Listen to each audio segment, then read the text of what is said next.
Hello, everyone. Welcome to another edition of Tip Tuesday. Last week, we talked about whether or not we should view trading as a hobby or as a business. We looked at it more from a philosophical approach. So, how do I go about it as far as effort, understanding expenses, time involved, the desire for profit, what that would look like? Well, today, we are actually going to talk more in a practical sense. Should I consider turning my trading into an actual business? So, what are some of the reasons why people do that? What are some of the pros and cons? And what are some of the business types that I might consider when it comes to creating a trading business? So, that's going to be our topic for today. We look forward to having you guys join us live and then others that'll be listening in later.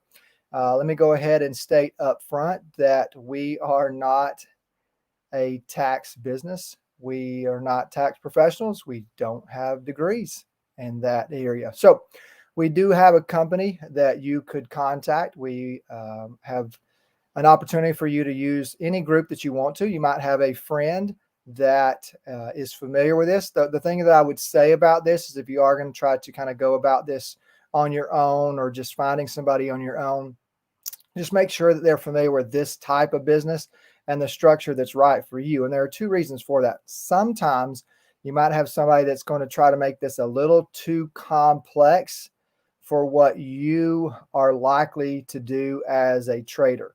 So you might have a company that might try to set you up, and you might have multiple businesses where you would then be employed as owner and then as worker in another business, and you'd have multiple tax implications there. I would encourage you that that's probably not the route that most of you are going to want to go with just simply taking the next step of taking this and turning it into a business. Probably something simple might be best for you, but again, I don't know what's best for you. That is not the intent of our tip today, to go through everything that you would need to sit down and discuss with a tax professional. What we really want to do today is just kind of go through what some of those options might look like, give you a little bit of an idea of why people would consider trading this as a business, and then what that would look like from a practical perspective as far as the type of account that I would then have, and then how that would impact my ability to set up a trading account within a broker. So that will be the scope of what we're going to discuss today. For most of you, if you are looking at turning this into a business, you kind of need to ask two questions. Why does somebody take trading and want to turn it into a business? Generally speaking, there are two simple answers for this. One of them will seem very reasonable. The other one, you'll be like, why would I need to do that? So the first one is for tax purposes. An individual cannot currently write off business expenses that are related to education. All right. And if they could, a lot of us that went to really expensive colleges wouldn't have to pay a good bit of taxes for quite some time, because we'd be sitting there going, oh, remember how much this college charged me for this class and this class and this class? So I'll owe you some taxes in about 30 years, maybe, something like that. So not real keen on individuals writing off educational expenses. However, businesses need to train employees, and they can write off business expenses. So if you set this up for the tax purpose of saying, hey, I'm going to treat it as a business, then there are certain expenses that you would be able to write off. Now, obviously, there are some specifications here on what you can write off, the amount that you can write off, and when you can write it off, and things like that. Again, it's an area where you would want to talk to somebody else that's a professional in that area. We're just going to give you some basics here. So you could use it as a tax write-off. Oftentimes, businesses are taxed for many of our clients at a lower rate than they would be charged as an individual. So that, again, is a benefit if you're going to be charged at a lower rate, saving you money on those taxes, as opposed to trading as an individual, just having a cash account. Then any profit that you make just comes in and then is taxed as ordinary income. Now, if you were to be a long-term buy and hold trader, most of our students are not. but that would be at a tax to the capital gains rate, generally around 15%. So that wouldn't bother you too much. But with the regular trading most of us are doing, shorter term calls, puts, spreads, those are going to be taxed at your normal rate. Now that could be pretty expensive for some folks, depending on like what you're making and that rate. So getting a business entity set up that is taxed at a lower rate that also allows you to write off certain expenses might be a reasonable and good thing for you. Now, the second reason that people will often create a business is for liability purposes. Now, you might be thinking, pretty sure nobody's going to sue me in my trading business. True, but they could sue you in real life, and a business would be protected against that, so they wouldn't be able to touch that. So if you did have that set up, that would be separate, and there are some definite pros to having separate businesses set up where you have portions of your money that are separate from you as an individual. So tax purposes and liability purposes are the main two reasons why people would set something like trading up as a business. Now, obviously, this would not apply to your retirement agreements.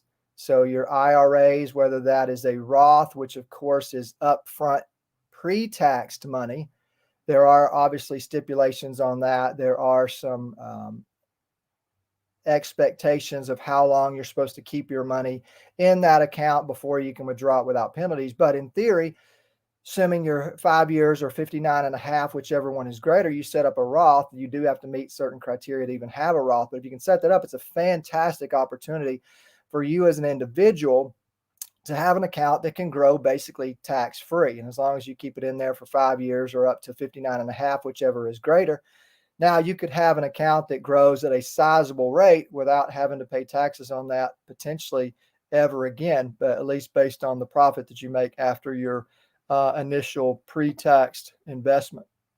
So that's one opportunity.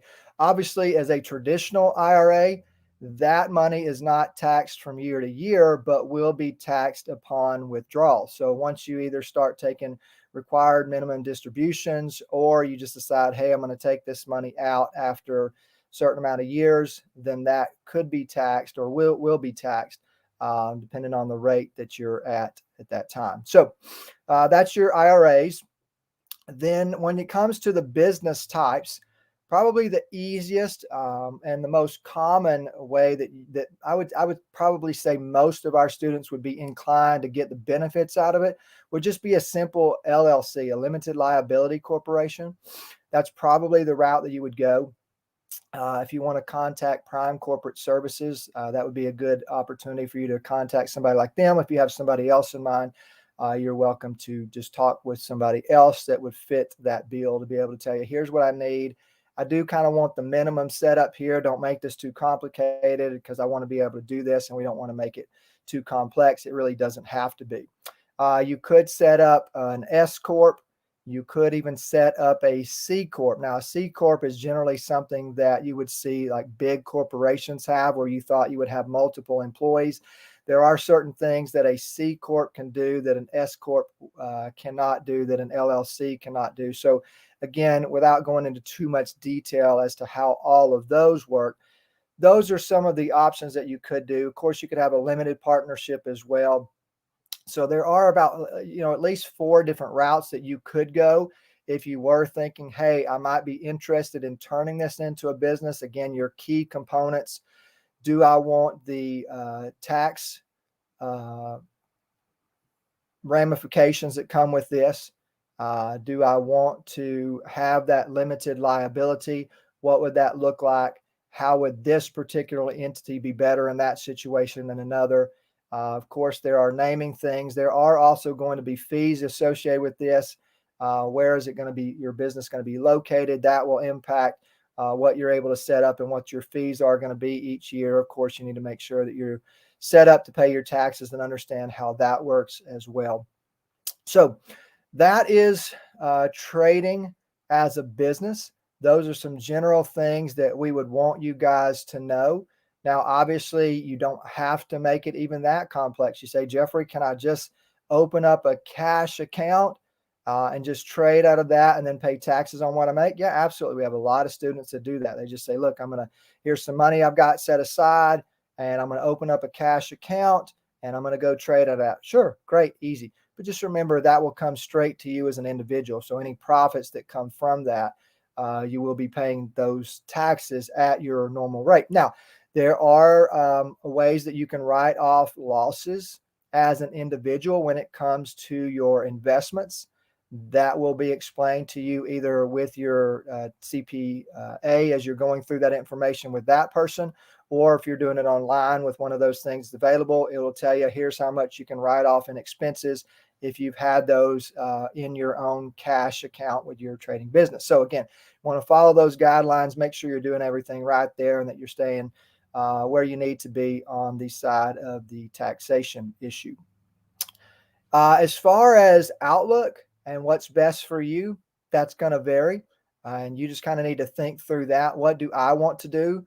One of the things that we want you guys to do, even at the bare minimum, is just to say, look, I want to put in the time and the effort.